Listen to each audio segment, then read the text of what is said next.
This week on Amazingly Terrible, we're listening to The Critic, episode 21, Frankie and Ellie Get Lost. Quack, quack, quack, quack, quack, quack. Intensely well done.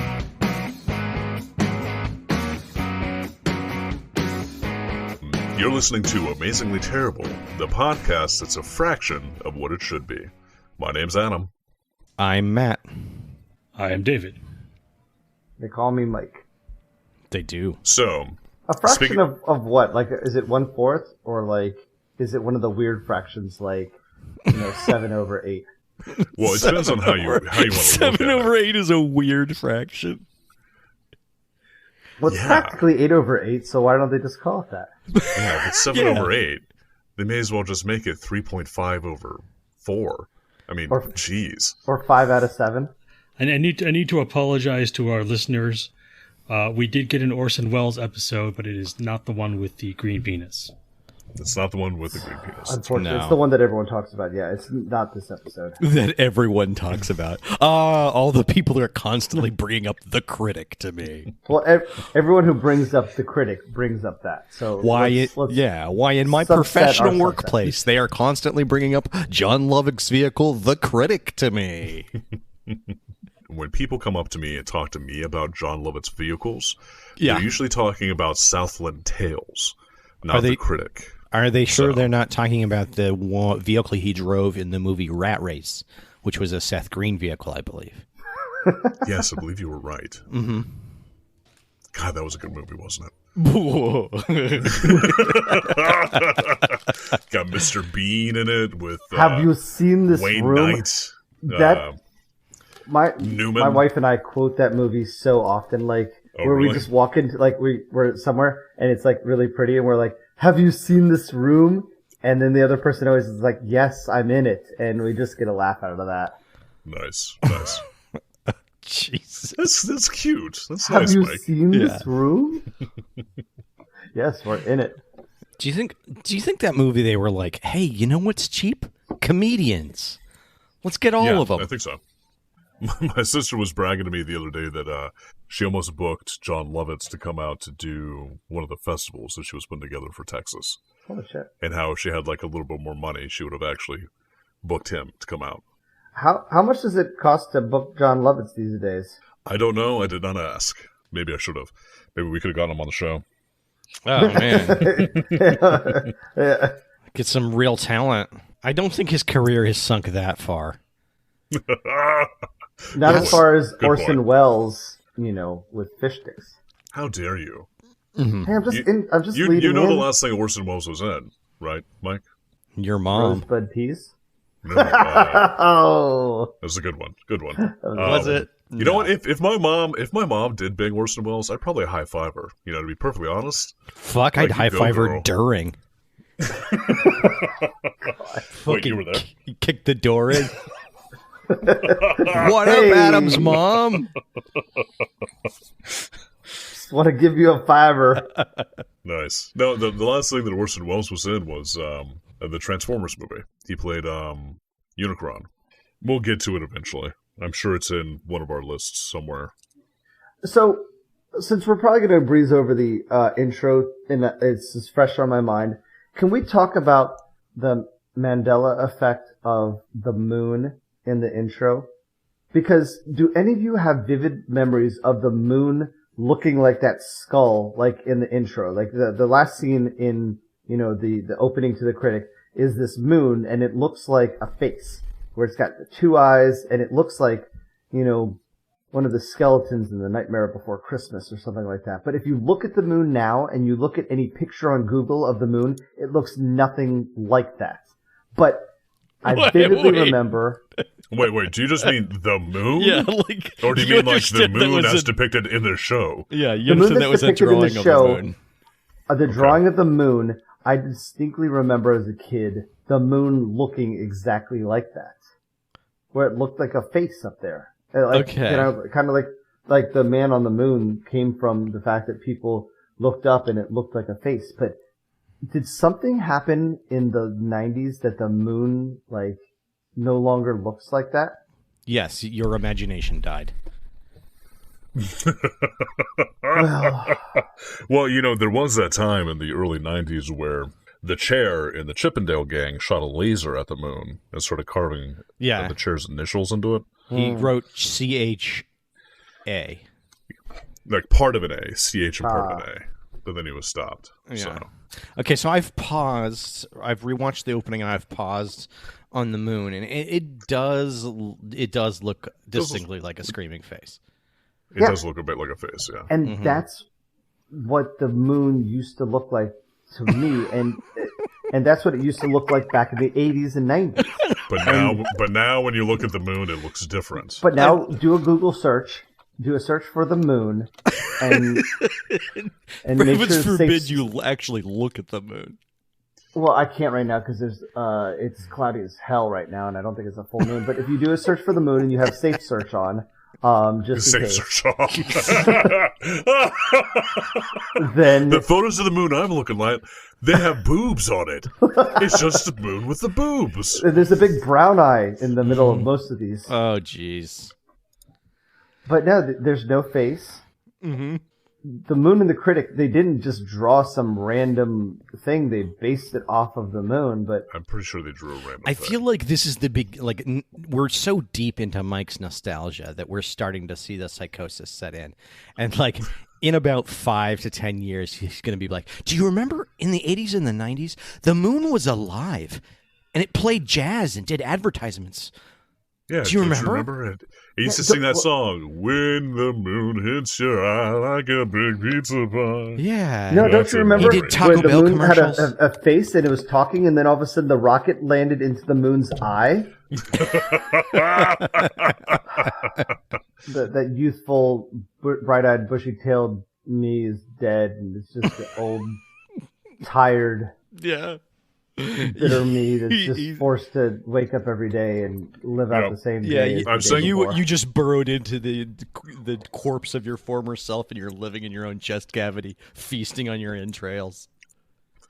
And someday I'll burst free with a glorious. I'll eat some magic mushrooms, and then the old me will burst out of my chest and be like, "Hello, I'm free!" And I'll go dancing through the woods naked. So it wouldn't be like Guado. It wouldn't like slowly come out of you while like the rest of you is like dying behind it. No, it'd be very much like Mike's childhood. Yeah, it'll be like the aliens. It'll be quick and violent, and I'll look down and be like, "Oh no, not again." It'll come out and it'll be like, there's 2 things you remember about this movie: me and the 3-boobed lady.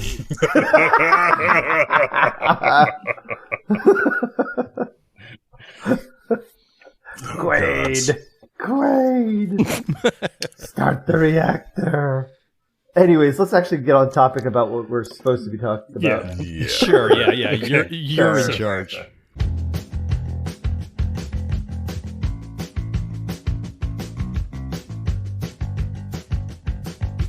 Hachi-machi.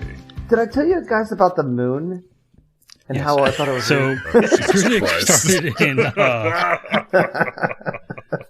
the Critic started in 1994 on ABC.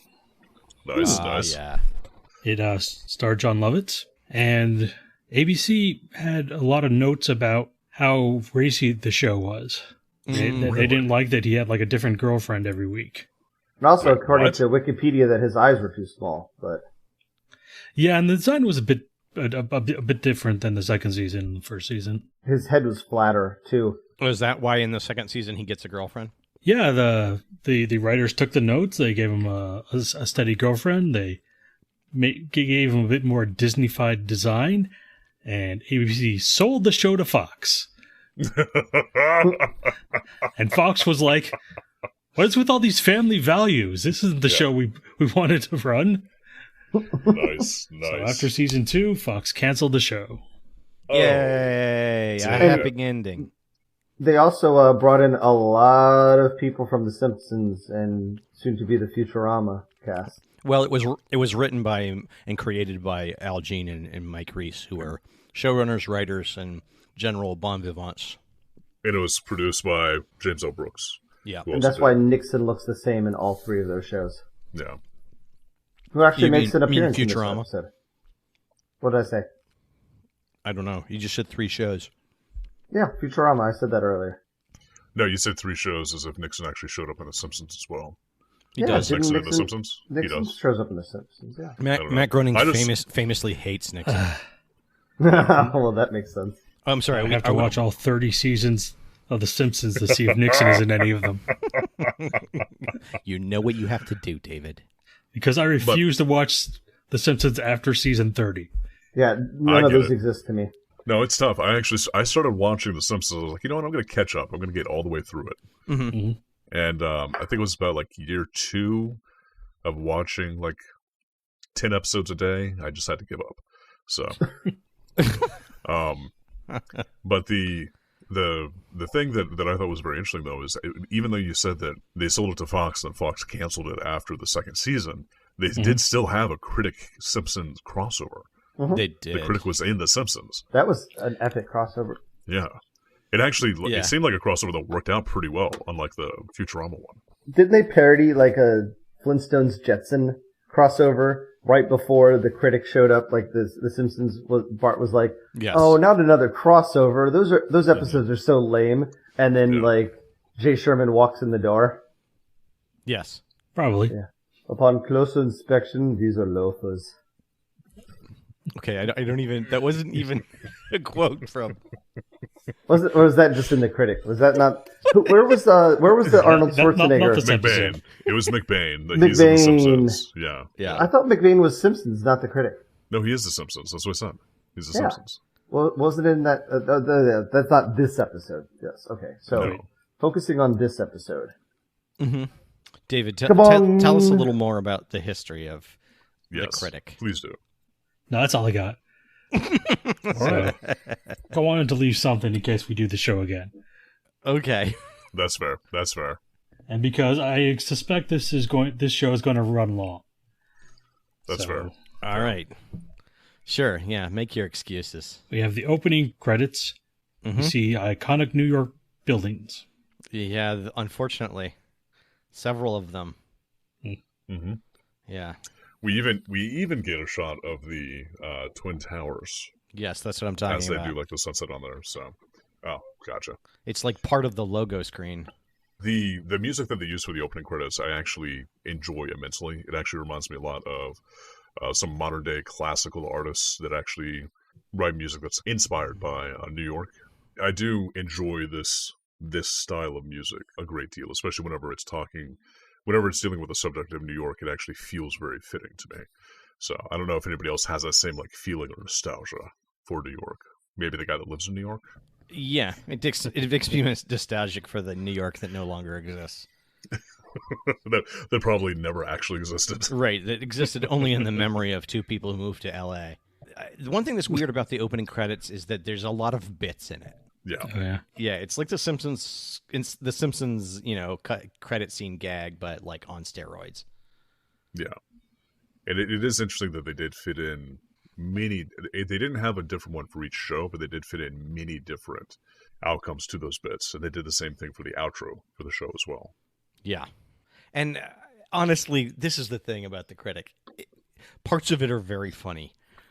Some of it is a little tedious. And some of it's very dumb too. Yeah.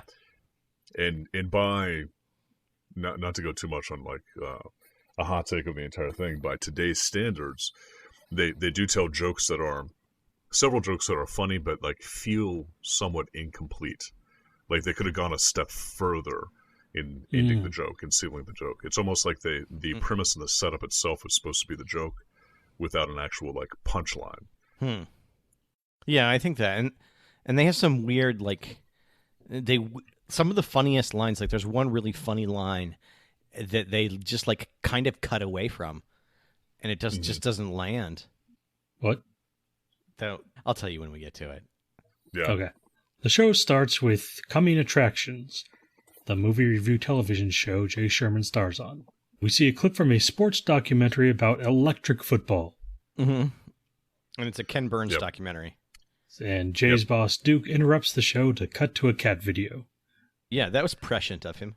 Yeah, at best, this day and age, the internet was in its nascency.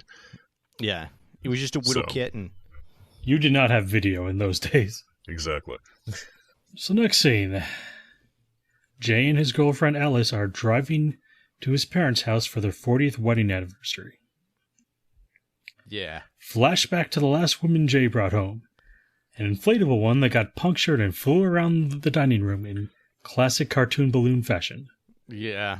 Another this bit falls a little flat for me, but Yeah. I see what you did there. This is one of those. The inflatable woman falls flat. Yes, very good. yes. This is one of those tedious bits that we have to get through to get to, like, one of the good scenes, one of the nice scenes. Yeah. Yeah, this is setting up for when they arrive at the house. Jay's father, Franklin, tests Alice by poking her in the arm with a fork. Does she sound like Applejack to anyone else? Yes. And Is she the it's same not- actress? No, I don't think so. Yeah, I don't know who Applejack is, so. My Little Pony. Oh, gotcha. It could be. Could be. I think it's just a southern accent. It's already got you, Matt. What? I mean, I could quit any time. We spend about 10 seconds to have Jay's mother, Eleanor, explain that this is one of his father's better days, and when we cut back, he's in a Zorro costume, swinging from a rope and calling himself El Kabong, and smashing a guitar over people's heads. El Kabong! So here's the thing. Is the dad supposed to be someone? Like a caricature? Well, I feel Yeah. like this episode actually goes the deepest into the backstory for the mother and father characters. Right. Mhm. I think they're really the way that they're set up is they're supposed to be like the old New England wealth, so they have like the Yeah. almost like Connecticut accents. Oh, yeah, old blue blood money. What you think of when you think of like old money? Mid-Atlantic accent, yeah. I don't think Connecticut's mid-Atlantic. That's... it's just what they called the accent, Mike. So, and of course, El Kabong is a reference to the Quick Draw McGraw show from Hanna-Barbera. Mm-hmm. Way back when. Say, when was that? 1950s, I think? No, the mid-1900s. 1959, yes. Yeah, those were made in the Mid-Atlantic region, Mike. Yep.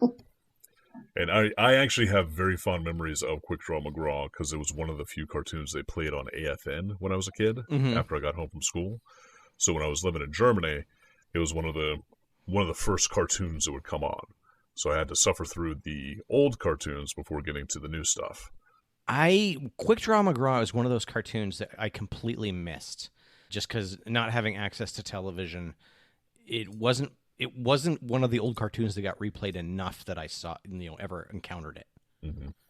Yeah. When did you start watching TV? Was it college?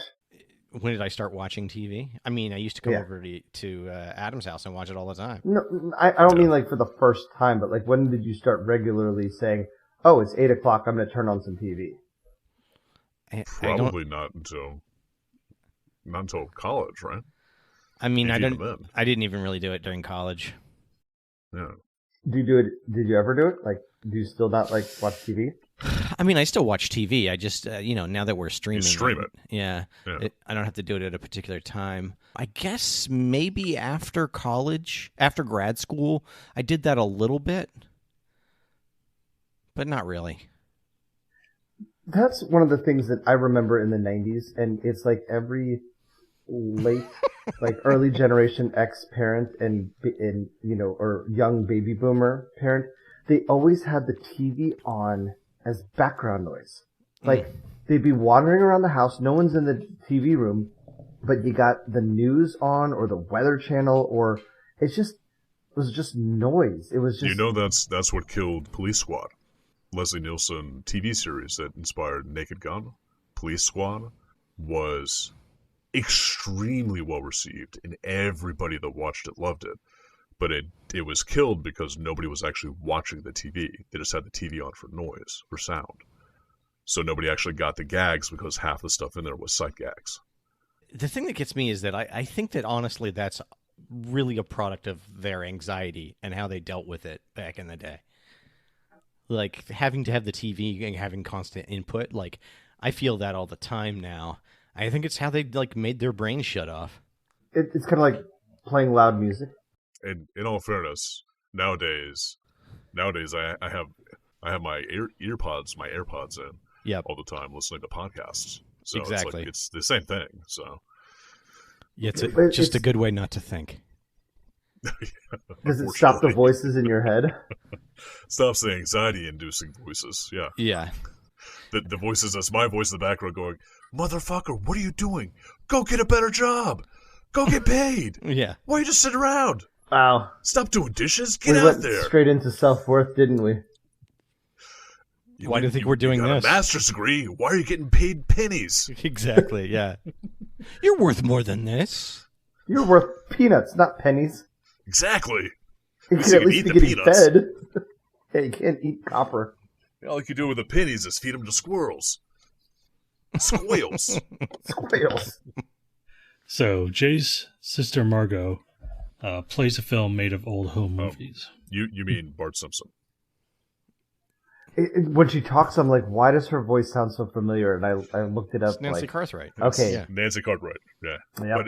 But she it's almost like she uses the Bart Simpson voice precisely for this character. It's uncanny how similar they sound. It's uncanny valley. You could tell something's wrong, but it's God. you hear her, but No, it's Uncanny Valley Ranch. that needs to go into one of our T-shirts. Hidden Uncanny Valley Ranch. Very, it's the best with Nope, you went too frozen far. fish sticks and. Oh, And God. those Okay. cookies. Nope. Oh, maybe you're coming to bring it back around. No. I'm bringing it back around. We're really good at advertising stuff. No, you beat it to death. No, well, that's coming up later. I think I butchered that line, but we'll see that in the next couple segments. All right. So Jay presents his parents with plane tickets to a tropical island. Should we talk briefly about the film that's shown? Sure. Yeah, Woo, woo, woo, woo, woo. because it does set something up that does not pay off later. Okay. It's kind of excruciating, Yeah, the film. because it's basically supposed to be like a film archive cut together of when Yeah, it's a newsreel that plays before movies. exactly. So it's all in black and white, and it has like a bunch of old characters in it. The thing that it sets up that does not pay off is they did state that the father character, that he was a Rhodes Scholar and a teetotaler, basically. Never drank before. Yeah. Never drank before he had Ted Kennedy's special punch. And then he drinks it and suddenly turns into one of the Three Stooges. Mm-hmm. And what I thought that they were setting up was, it's actually the alcohol that's making him so wacky and insane. Yeah, that's inferred. And all he needs to do is quit the sauce. If he gets off the hooch, he'd be fine. But then, later on, he's still drinking. So, Yeah, but it's on his terms. okay. No, you're right. It would have been better if they did not get the rum drop. Yeah. Yep. Okay, so then after the film strip, what happens, David? So the parents are off driving to the airport, and they board a rotary engine cargo plane. Yes, because all of their airlines are on strike. But going deeper into the father figure's psychoses or the husband's psychoses, we do see that on the drive there, he thinks he's playing a video game. Oh, yeah. Donkey Kong. Yes. Yeah. It's not even Donkey Kong. It's like a version of Donkey Kong that doesn't exist. Uh-huh. So, Yeah. It's like first person Donkey Kong. first person speed racer Donkey Kong. Yeah. If you look, you can see that in the rearview mirror, he has a score, and it keeps going up every time he jumps a barrel. Yeah, he has to honk his horn in order to jump the car. So, do you think this is an instance where life imitates art and first-person games came from the Critic?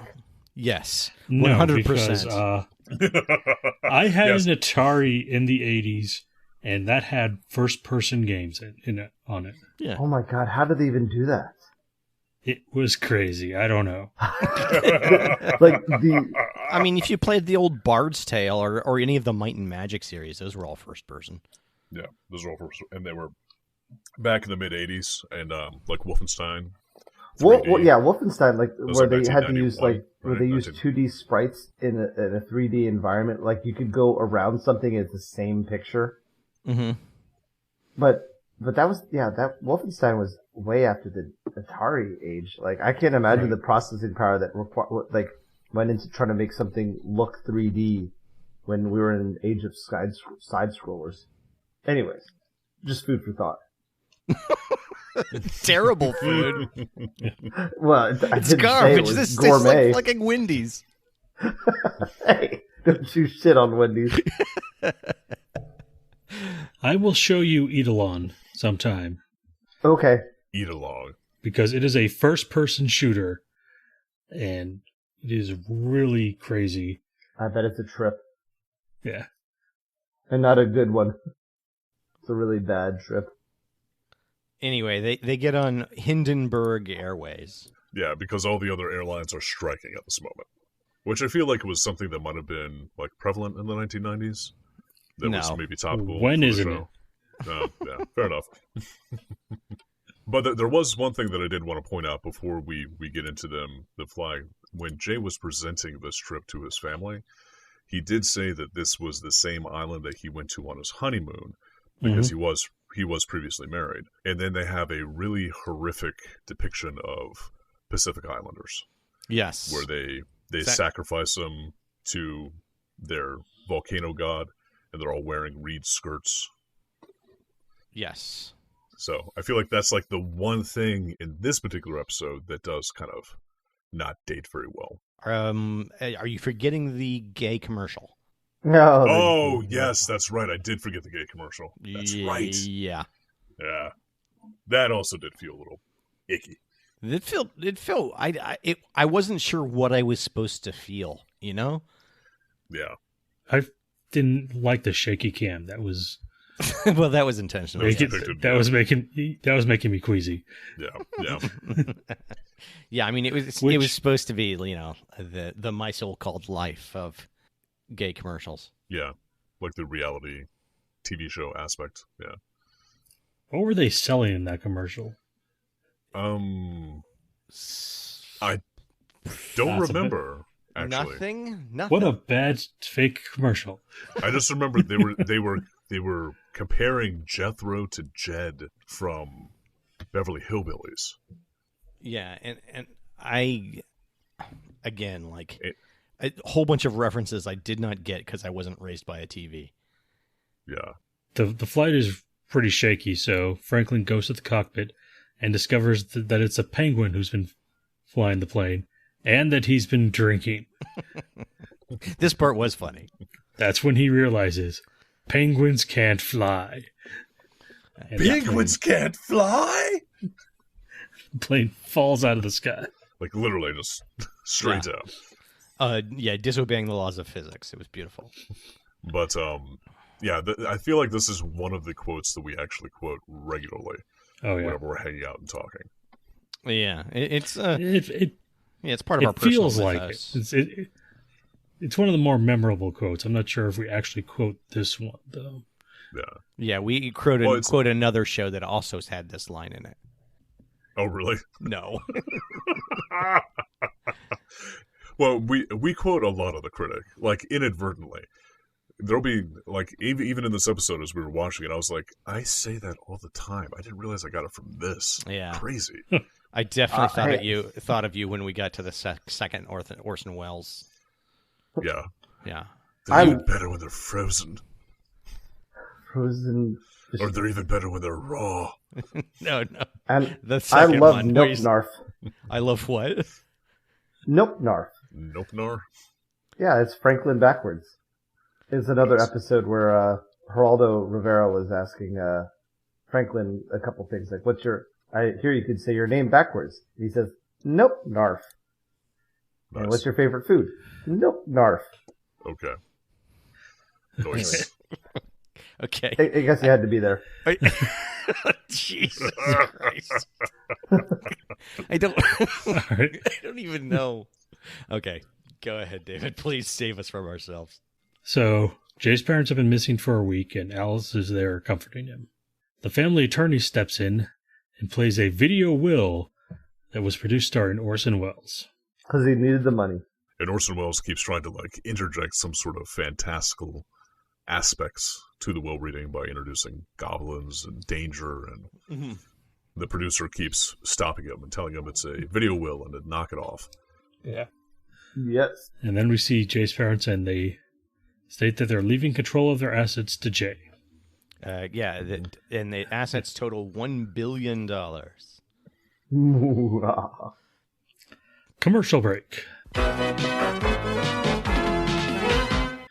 So Franklin and Eleanor are building a hut on the deserted island they washed up on. Franklin is slowly changing, putting on muscle and regaining color in his hair. Yes, regaining color in his hair. Oh, and we missed the scene where he tells the penguin, "I don't care how many waitresses you've bagged. You're a terrible pilot." That's when they were floating on the wreckage to the islands. Yes. Yeah, the penguin is there on the island with them, getting a nice little tan. Yeah. Well, actually, it looked like the penguin was getting a burn because the white part of the penguin was turning pink, and I was a little bit worried for the you were worried for the for the penguin's penguin. skin health. Yes. Yeah. Because he built the house and he said, "No thanks to you," and it pans over to the penguin going quack quack quack quack quack quack quack with a sun shade or a sun reflective bit to try to get so you can get an even tan under his chin. So long as he gets a penguin skin survey, then he could make sure that any of those spots that show up aren't dangerous. Penguin Skin Survey sounds like a great band. But it has to be some kind of Norwegian death metal band. Yeah, exactly. And this is also when we get Franklin saying that he even made a signal fire just in case somebody flies over. And the signal fire just spells out, "Send rum." Yeah.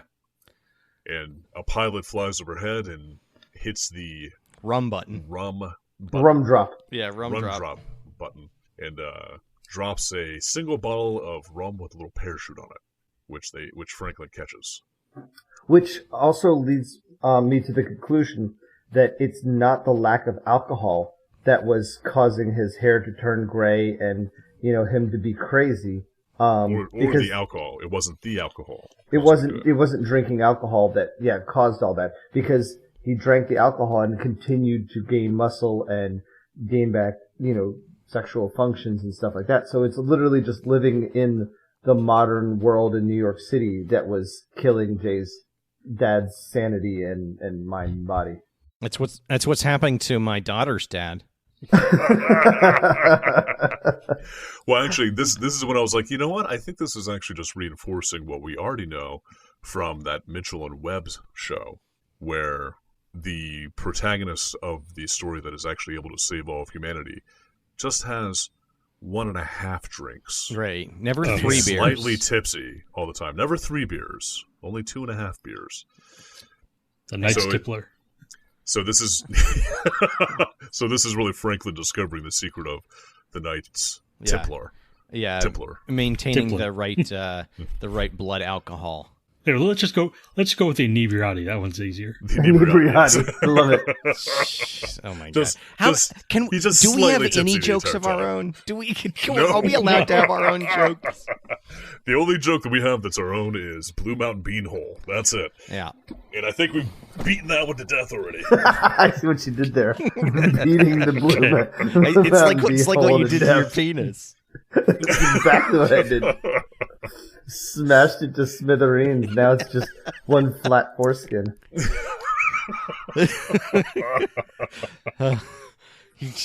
God. Yeah, just walking around with flappy foreskin. Little bits David, of what's our penis next falling out. segment? All right, Matt. Don't get started on Mike's foreskin. I know, we all love to We'll be here talk all about night. it. But it's so salty. You're salty. So Margo is poring over maps trying to plot rescue missions over South Pacific Islands, while Jay's stomach talks to him. And this is probably one of the most quoted lines for me, is the, "Oh no, they're onto us. I'm going to release a cloud of noxious knockout gas, or noxious amnesia gas." Yeah. And he says, "It's not amnesia gas. Yes, but it sure is toxic. You got to give me that." Yeah. It's honestly, the joke isn't that funny, but going back and listening to it, the voice acting, Lovitz is really good. He is really good with it. The way he does it, his inflections, it's just very funny to hear him talk. That's right. Yeah. So that night, Margo is visited by an apparition of her mother. Eleanor starts to give a spooky speech encouraging continuing the search, but backslides into unsolicited motherly advice. Mm-hmm. After she fades away, the ghost of Orson Welles appears and enjoys some after-death Mrs. Bell's fish sticks. And this has Bell's line. fish sticks. Yeah. They're even better when you're dead. Yes. That's the line for me. I think that is the most quoted line that we use from the show. Yeah. So for sure. It's so funny that they have so many of them in this one episode, like all crammed together in this one episode. Yeah. So It's a smorgasbord. the next scene is Jay visiting all of his family's businesses. Yeah, Yes. Jay's trying to figure out where all the businesses that his family owns do. Yes. There's an ad agency with a terrible shaky cam commercial. Yeah, that which appeals to gay Generation Xers. Yeah. And this is what we were talking about earlier. And the character or the actor I was referring to was Paul Lynn. Duh. Paul Lynn. Colin. Yeah. The commercial doesn't seem to be selling anything. Yeah, I don't think the commercial is selling anything. I think it's selling gay people. To Yeah, other let's get Generation into Xers. this because I'm not even really sure what the joke is here exactly. Like I feel like I have to go back to the 90s to understand what the feel like joke it's is even. I feel like the problem is like in the 90s it was almost like any talk about mentioning homosexuality. Yeah, mentioning Or, gay was just funny. mentioning gay people was supposed to be funny, because it was like edgy. Well, it's We're off not color. really- It's the 90s where off-color jokes still were funny, and the whole joke is a bunch of straight people probably wrote this saying, "Oh, we're going to talk about gay people, so everyone's going to think it's funny." I kind of feel like that might be it. I don't know, or that it's reinforcing all these stereotypes and that's terrible, or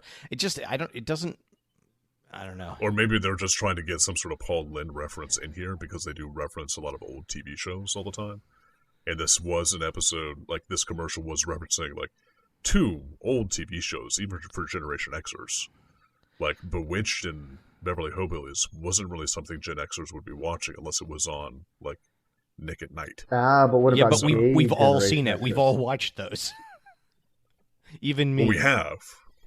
But because... And we're barely but Generation X. Yeah. Because Well, That's true. Repeat played constantly. It's Yeah, one of those that's things fair, that like that's I feel like I don't understand anymore. Maybe I don't know. Well, this suffers from a lot of the same primetime TV shows back in the day. Because I feel like this show did age pretty well in comparison to like Friends. I think Friends is like disgusting today. I mean, like, it was disgusting when it was made. It's I just it still was think, more yeah. acceptable back then because it was like, oh, this being disgusting like this is funny. But like today, it's just like these are like 6 horrible people that you would not want to spend any time with in this day and age. Whereas like if you go back and you watch Seinfeld, where the whole premise of the show was like there were a bunch of like bad people that just happened to be like making jokes with each other, it did not have like these type of really bad stereotypical depictions of different types of, I guess, sexuality or like classism or any of those things that was like over the top. I don't know what type of soapbox I'm going on. I just hate Friends. I think it's really what it just comes down to. I mean, I support your friend's hatred But because that show's garbage. I feel like this show does age much better than some of the other shows of its era because of the fact that it's not over the top. I didn't expect to. I didn't expect to laugh at any of the jokes, and I did laugh out loud at some of the jokes in here. Yeah. So next is the pharmaceutical company that's manufacturing pills that cost a penny to make, and Jake gets upset because the company is selling them for $10, which is adorable. Which is surprisingly relevant in this time in day and age. Yeah, The writers really lowballed the corporate evil there. Yeah, well, that's Yes. true. Yeah, It's not I think so. $1,000 a pill. they really undersold our dystopia. Yes. Yeah. And then this was another tedious joke that we got that I didn't really understand if this was supposed to be a joke. And it was them feeding Jay a drug that would make him be okay with corporate greed and then him having excessive hair growth and coming back in looking like Cousin It. I don't even know if it was a running back reference or just a silly thing to have happen, you know? Yeah, I think it's just random nonsense. But it wasn't funny. It's Also, just weird. I really wish that drug existed because I miss my hair. And I was actually thinking the same thing when I was watching it. I was like, That would the make a hair growth aspect would be the more important part of that drug. Yeah, The side effect would be being okay with corporate greed. Yeah, the side effect would be being a Republican. And you know what? I'd do it. To get my precious, precious hair back. So next is a cigarette company that bought a children's show so they could retool it. Yeah. And these are my kind of people. This, I think, is one of the funniest lines in the show. But it doesn't pay off exactly right. The show features a 5-year-old with a what sort of metaphor should I use here? What does her voice sound like? Audrey Hepburn. Like a 4-pack a day voice. Yeah. Yeah. Like it sounds like she swallowed a homeless man. She sounds like the Indian actress from The Expanse that plays the president of the UN, Shahore Agadashlu. Yeah, Aversala in the show. Her voice is so great. Oh yeah. Yeah. The Expanse, huh? I love a good raspy voice. Mm-hmm. Do you think Scarlett Johansson just smokes a lot, or is that like her natural voice? I think that's just her natural voice. I think she takes horse pills to make herself sound hoarse. How about Aquafina? Oh, you think she drinks Aquafina? Yeah, probably. Dude, the first time I heard that voice, I'm like, holy shit, that's like the coolest like raspy voice ever. That like it's just like gravelly, but in a feminine way. And then I found out, I'm like, Aquafina, who names their kid Aquafina? And then I realized it was a stage name. But then I realized that she was in Shang-Chi. And she was really good in there. Yeah. Yeah, and then she's in a ton of voice acting roles. Raya in The Last Dragon, Crazy Rich Asians. I've actually watched all the cartoons because my kids are super into like everything animated. And every time I hear her, I'm like, "That's Aquafina!" And my kids are like, "Who?" And I'm like, "The green piggy from Angry Nora Birds from the Block." Yeah. Is that what? She really should have been on Community. Aquafina? Yeah. She would have been good. I can see that. She and Britta could have done something. Where's the Expanse on? Is that Britta Amazon or Aquafina. is that Hulu? It's on Amazon. You've never seen The Expanse, Amazon man? You're gonna love it. It's a good show.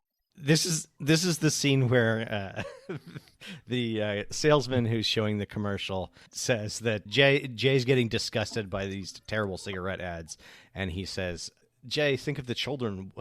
If they can't smoke, what will they do after sex?" And then Jay says, "You're disgusting," and he says, "Well, if teaching kids to have sex and smoke is disgusting, then lock me up." Right. Illegal. And then it cuts to a scene of him being in a paddy wagon, being driven away. And needing a hug. And then he says, "I need a hug." This is one of those That where it's was like the rough. joke. It was rough, and this was one of the ones where like the joke was almost there. Yeah. This was one of the jokes where it was just like, this is the setup for a joke, and then it had no ending, it had no punchline. I mean, It missed the punch.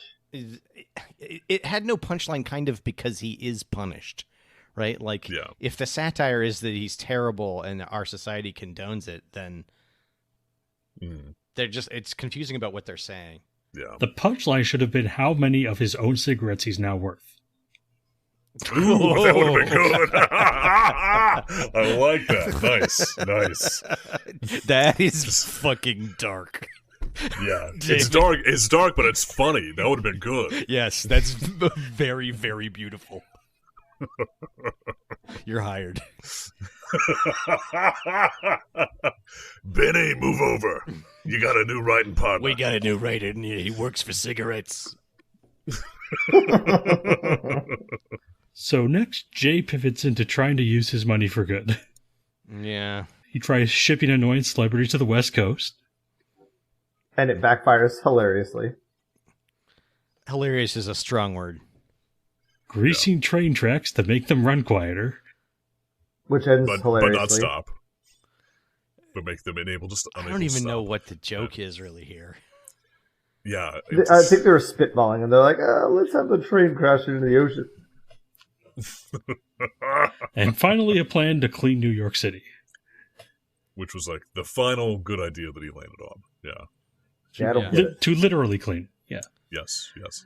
And So, meanwhile, Franklin has dressed a local ape in a suit and bow tie and forced him to serve the Shermans drinks. Yep.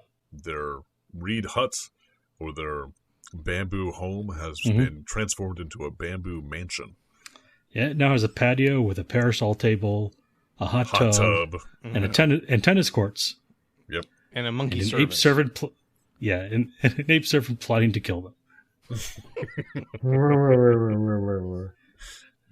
And it talks in the same kind of mannerism as their old butler. Yeah. Inferring that all butlers are apes. I don't know. What is it? Is it inferring that they're so rich that that everything just turns out their way every time? Oh, so you're ascribing to the ideology that wealth is given to people because God loves them? Yeah. And it's actually God's will for them to be rich and God's will for them to get everything they want? The cult of success. It's karmic. Oh, and maybe that's why the poor jungle dwellers want to eat the rich. Ooh. So they can redistribute their wealth. That's the exactly. Yeah, that's the solution to all the problems of the rich is just eat them. Mm-hmm. And also borrow their hot tub to bring over, sexy ape ladies. Or maybe it's inferring that Franklin is actually so on the ball that he's actually able to train an ape to have the exact mannerisms of his previous most beloved manservant. Yeah. Well, so maybe that's reinforcing the fact that the rich actually work really hard in order to maintain their wealth. Yeah, that's right. Really? That's very You true, think that's Republican what it is? Mike. Now we have a montage of Jay cleaning New York stuff in silly ways. Yes, but all like by hand, essentially, all on his own. Yeah. Or with help from his fiance. Did anybody else think of the movie Turk 182 during this sequence? I have no idea what you're talking about. Never saw it. Never mind. This is my memory of where Pubic Library came from. But for some reason, I always attributed it to like other cartoons, and I finally watched it and I'm like, this is where it's from! Mm-hmm. In Margo's Situation Room, the chef, Vlada, enters carrying a black box from the downplane. Is he a chef or a restaurateur? Yes. I think he's supposed to be like the restaurateur because he's always like the host. I don't know if they ever show him like in the back cooking or anything. But yeah, chef. It's close enough.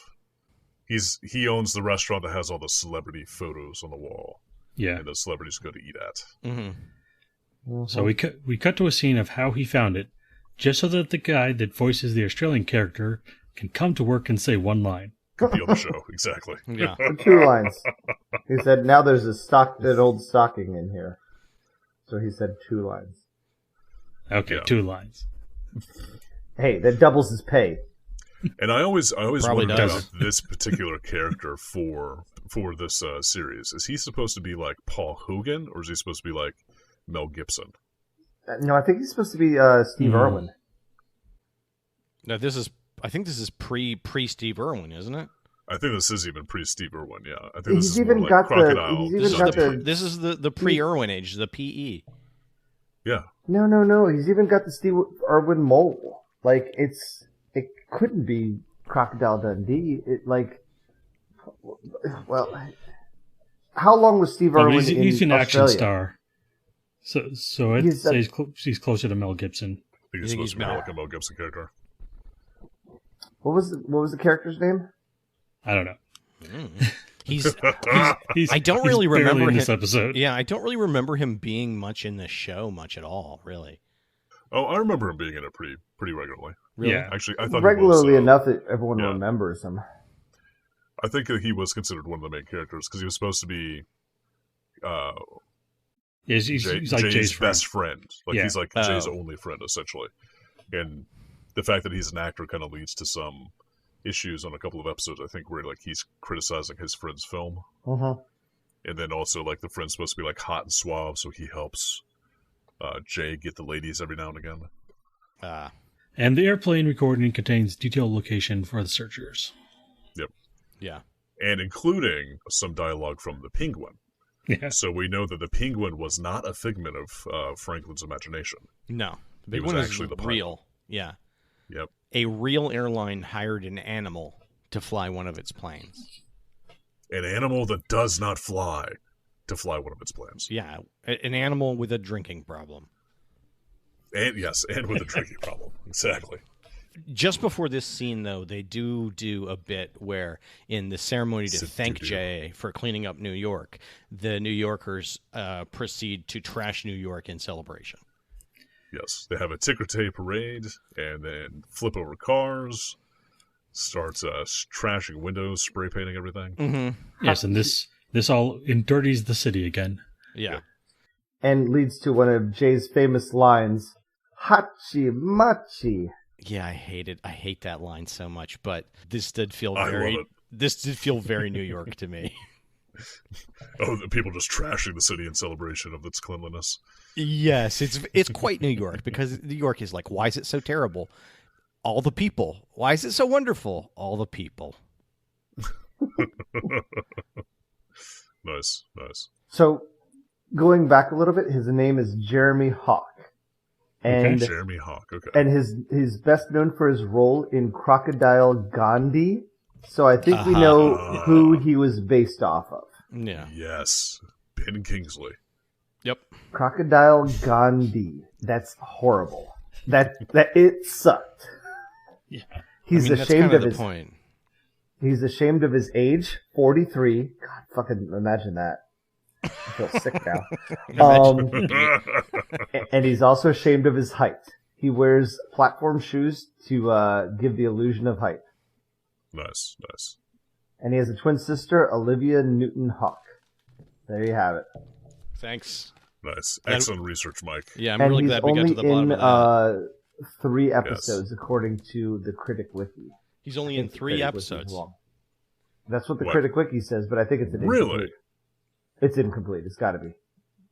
Wow. I don't remember him at all. Look, I run a lot of wikis, so yeah, they're complete. Oh. Yeah, because it's incomplete because it doesn't even have this episode, which is Right, Redcast. Yeah, if there's one thing David knows, it's wikis. He knows wikis. Wait, I think, didn't we have it on the show where you talk about how you surf the internet searching for unclaimed wikis that you can then take over? Yeah. Yep. Sort of planning that right now, too. Anyway. Planning another hostile takeover. You're like, I like Critic Wiki. It's up for grabs. I like the idea that David's like prowling around on the internet, like creepy. He's like, I'm looking for some unguarded wikis. Yeah, they'll only let me do this every 6 months. I need to... Yeah. Yeah. I passed a law that I can't come within 1,000 URLs of a wiki, but here I am again. Margo and Jay fly to the island where their parents are. Yes. And everyone relaxes in a nice hot stew pot while disgruntled apes chop carrots into the water. And the dad is shown kind of being back to his own insane self. Well, at some point in time, Jay does say, I don't think that they're... Or no, I think he says to his father, I think they're planning to eat us. Mm-hmm. And then the father just like looks around and is like, oh, nonsense. I'm no hero. As he's in a hero sub. And this, again, was like a weird, non-joke joke. Like, it felt like there should have been a punchline somewhere in there. It was... Yeah, that one was difficult.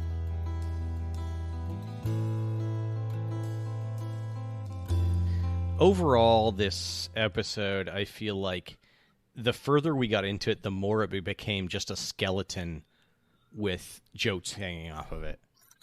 Yeah. You know, with some strips even of, with some like incomplete jokes. Yeah, strips of desiccated joke, dripping as it wandered life like a zombie through our consciousness. That's right. Yes. Occasionally stepping on an episode of The Simpsons. Mm-hmm. Or Was the Critic also in? I think the Critic might have also been in Futurama, wasn't it? No. Did they make a Critic reference in Futurama? I think No, they it may was have a- made a reference, but I don't think that he was on it. Yeah, I don't think the Critic was cryogenically frozen also, so he'd have to be 1,000 years old. Because He the might Critic have been was like a- canceled by the time Futurama was even developed, I think. He might have been a background head in the Head Museum. maybe. Oh, that's a good Yeah, theory. that sounds about right. Good call. Does sound. You know, you've actually now created a new Mandela effect in my head, where I now see Jay Sherman's head in a jar saying one of his Hachi-machi. catchphrases. Yeah, there we go. Hachi Stinky. Nice. What did everybody Yes. think of this? What I already luck! told you what I thought, There's because a I do it French first. fry stuck in my beard. Despite the fact that, like, as we're watching it right now, I am making like a lot of complaints about like the jokes not really landing, or there being like a lot of like misfires there. I still love the show. Like, I still really love it, and it really. I think you are right. It has to do with like the delivery and the comic timing of John Lovitz actually shining through all of those like weird non-joke jokes or those weird tedious jokes, and it's just like he's able to deliver whatever he's given so well that it sticks and it takes up room in my brain, and I love it. He delivers better than Instacart. And that's not a dig at Instacart. That's a compliment to Jay Sherman Who's and John Lovitz, of course. Yeah, I had a really rough time writing this summary because the show was just so ingrained in me. I have Yeah. trouble like stepping back and seeing the individual parts of it. Looking objectively at it. Yeah.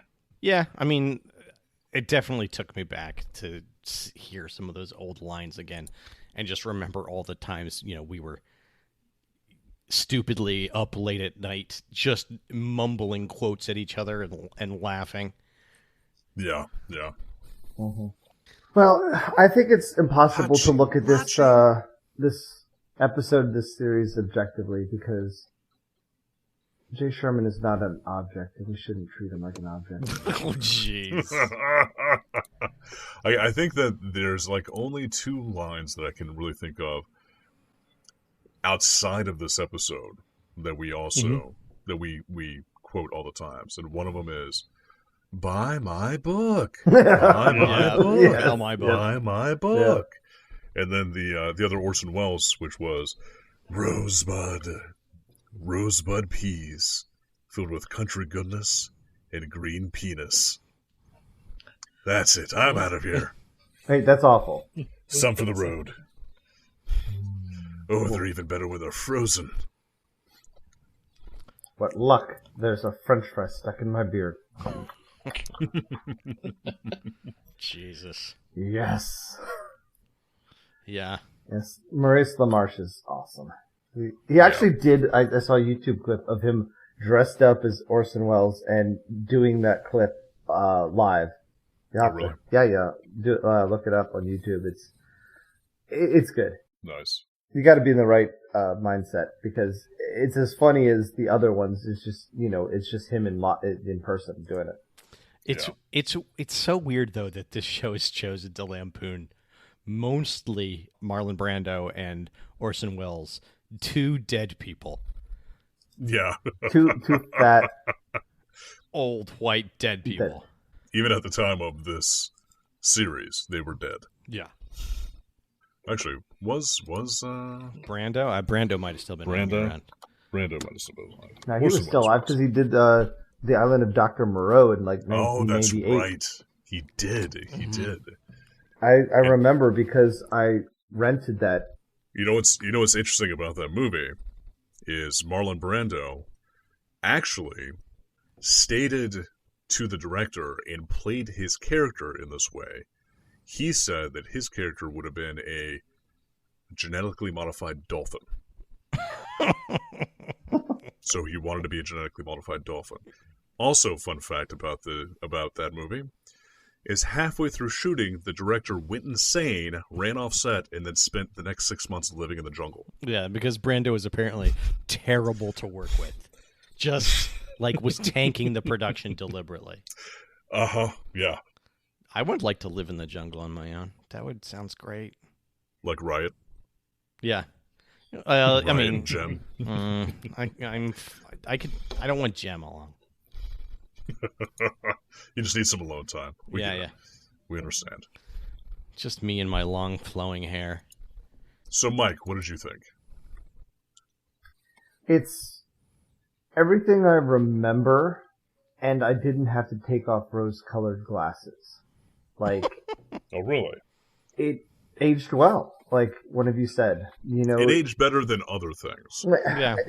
I didn't say it aged like a fine wine. I said it aged well, like Like a well fine well. It still holds its water. It still holds water to this day.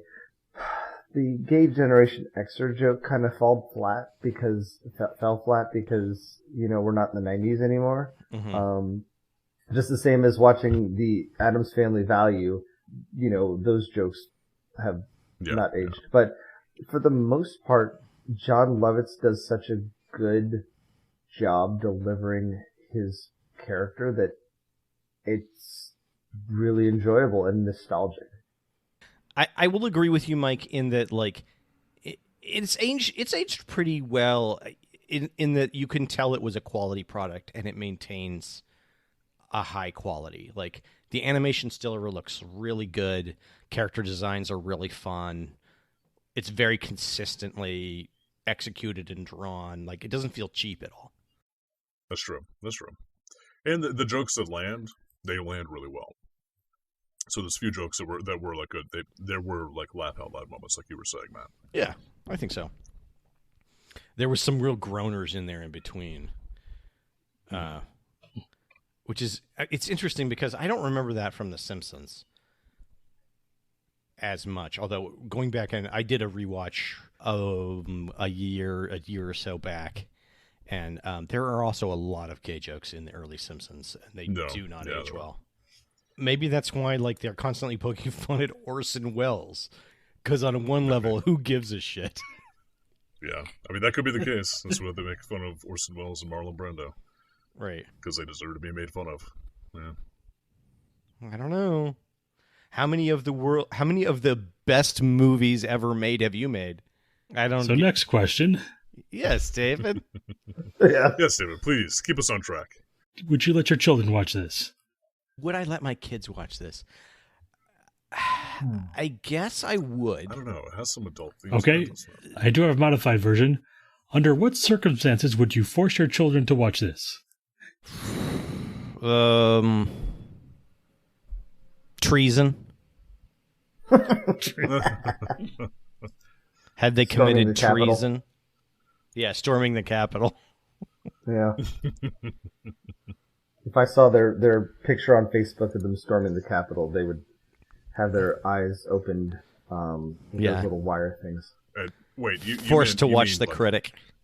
I had an insurrection once, and the doctor said so long as it doesn't last more than 4 hours, it's okay. That's an insurrection that lasts longer than that is not a great thing for anybody, really. Yeah. That's probably how long it lasted, really. They had a hard time getting it up. I think it was longer than 4 hours. They struggled to get it up the stairs of the Capitol. God, you guys. Too soon. Are you upset at us for not laughing at that? I thought that was good. Yeah. Not only the insurrection joke, but failing to get it up the steps. I mean, come on. Nice. That's the only thing I got here, man.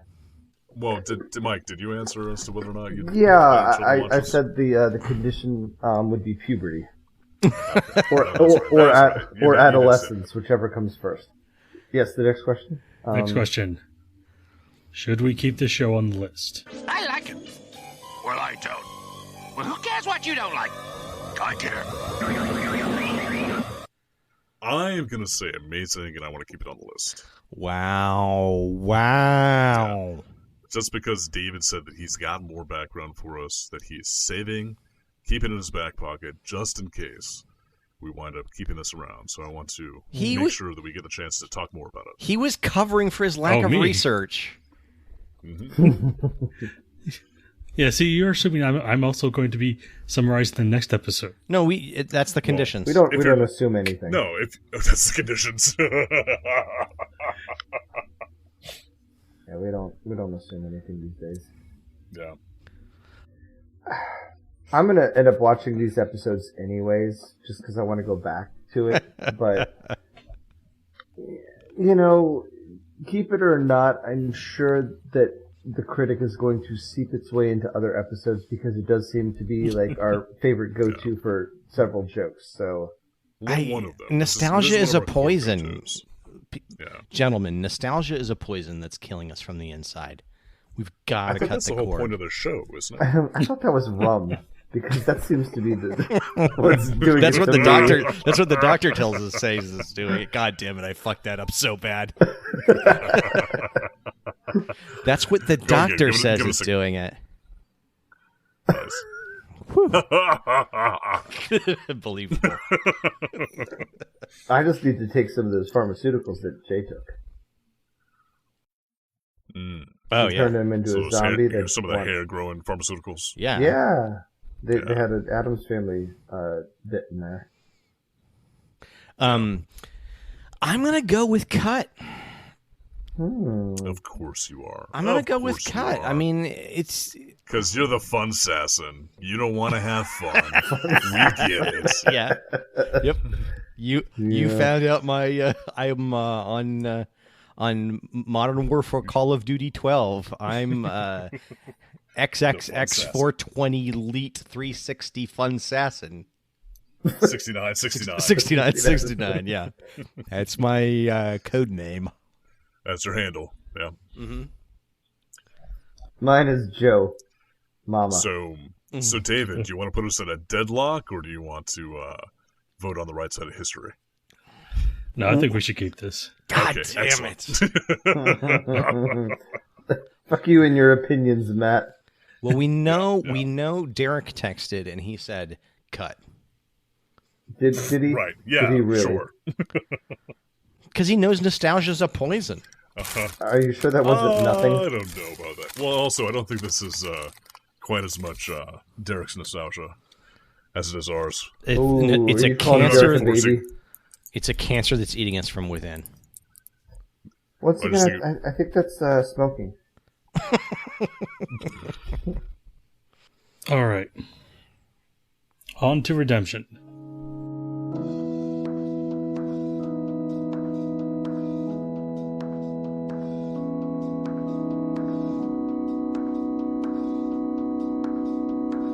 Get on Let's Mike. do it.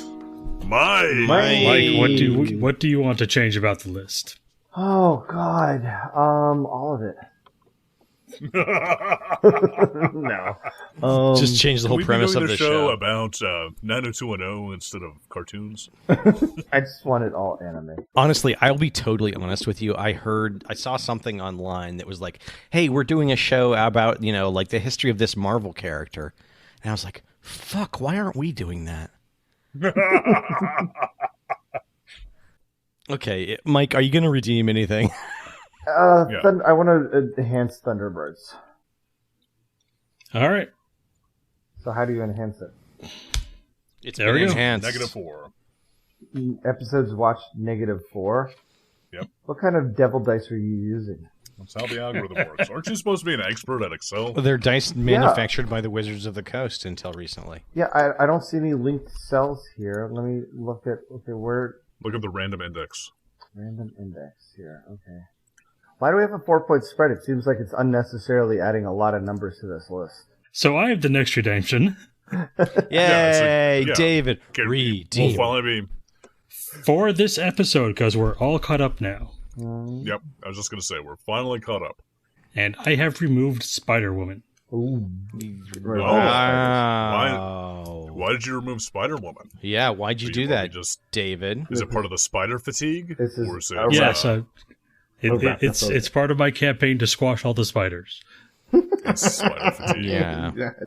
We want cartoons 26 hours a day. David, what's our next segment? So coming up, Ooh, the most exciting and suspenseful bits What is our next episode? Oh David? boy, I'm tingling. I am percolating. Tell me, what is Index 350? 350. Oh, for Christ's sake! Looks like What we're is on- wrong with your algorithm? Yeah. I don't think it's the algorithm. I think it's the dice rolling.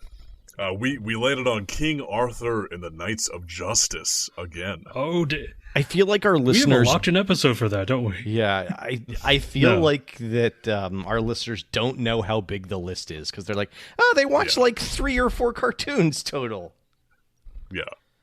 And our standard regular list is 204, and then we have multiple overflow lists that go to different spreadsheets for us to watch other things. Yeah.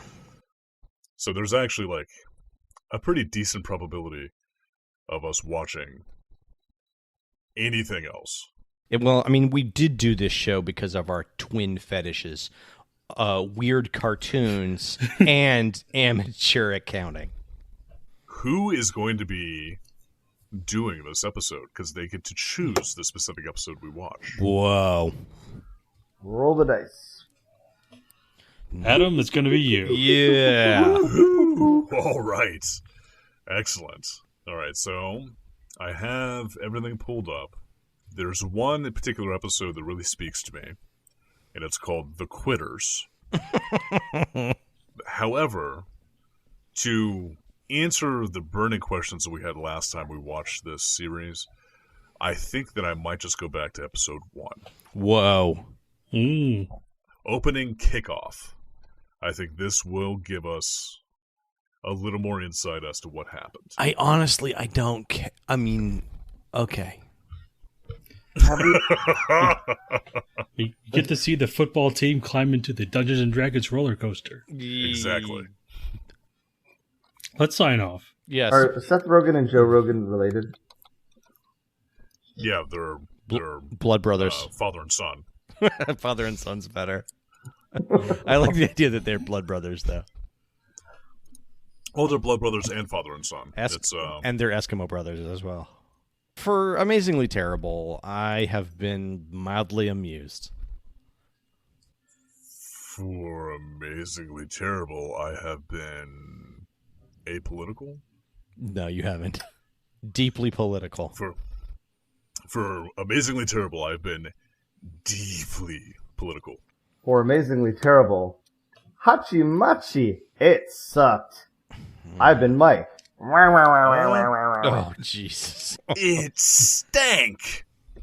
Oh, it stinks. Did I said Yeah, it you sucked. said it Yeah, sucks. oh, you got there. You got it wrong, yeah. Yeah, I gotta get that recording studio set up. My wife's gonna kill me. I'll just be laughing. She's gonna storm over Hey, here. David, She's gonna hit who me are with you? this. She's gonna Who hit me are with you, a frying. David? Oh yeah, David. I have no idea. She's gonna hit me with a frying pan, but luckily I've been taking my frying pan antidote. Okay. The final one. Our final stolen joke. Is it more stolen? Amazingly Terrible is produced by David and Adam. Music by Josh Woodward. Send your email to monotonouslyterrific@amazinglyterrible.com.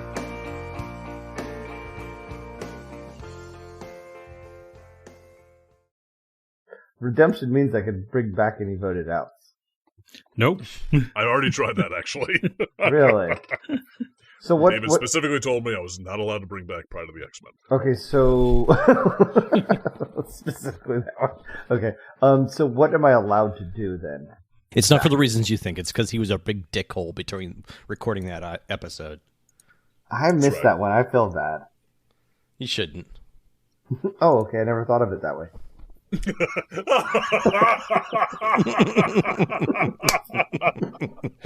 Nice one, Mike.